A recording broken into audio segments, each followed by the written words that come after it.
देश विदेश की सच्ची खबर सच के साथ। आप देख रहे हैं नेशनल इंडिया न्यूज।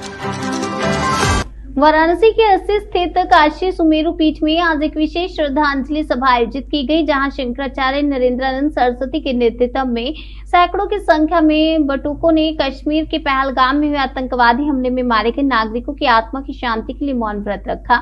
शंकराचार्य ने आतंकवाद की इस कायराना हरकत की निंदा करते हुए कहा कि धर्म पूछकर पहचान जानकर हिंदुओं को मारा जाना केवल एक सांप्रदायिक सोच नहीं बल्कि जिहादी मानसिकता की चरम सीमा है।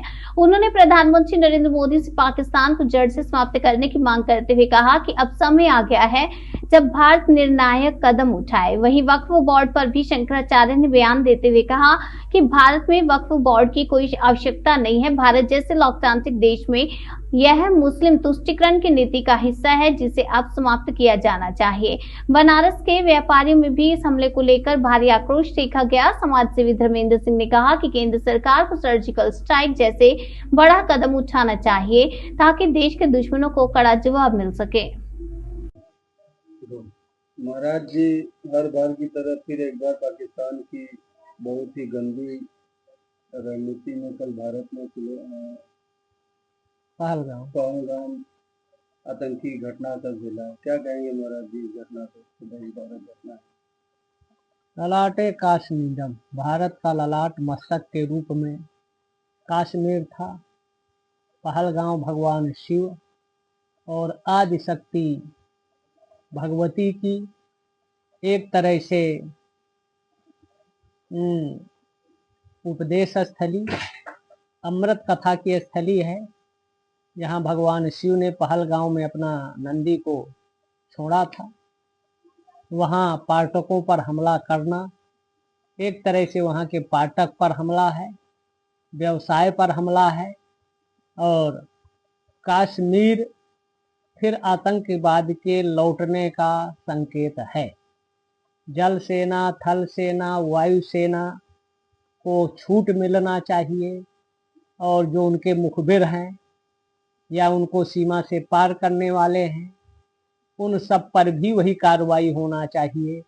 आतंकवादियों को चिन्हित कर उनको उन्हीं की भाषा में जवाब की जरूरत है।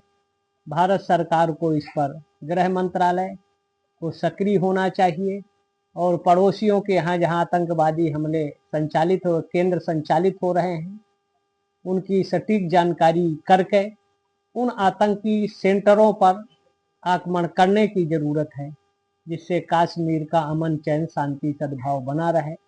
जो दिवंगत हुए हैं भगवान उनको मुक्ति दे, सामयिक सालोक सायुज। जो घायल हैं उनको समुचित इलाज हो।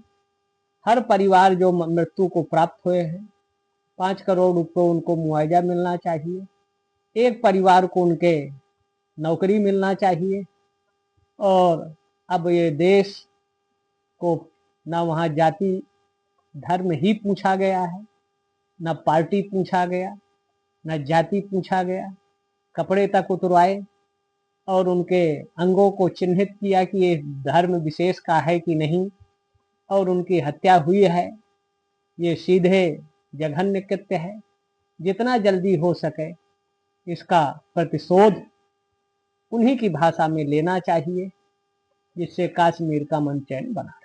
महाराज जी ऐसी घटनाओं से जो भारत में रहने वाले राष्ट्रवादी मुसलमान अच्छे लोग हैं जो देश का विकास चाहते हैं, ऐसे लोगों के ऊपर भी कहीं ना कहीं कुछ बातें होती हैं कि लोग समान होती नजरों से देखते हैं। क्या कहना चाहेंगे आप ऐसे लोगों को? अब वो तो विचारणीय है कौन राष्ट्रवादी है कौन देशद्रोही है।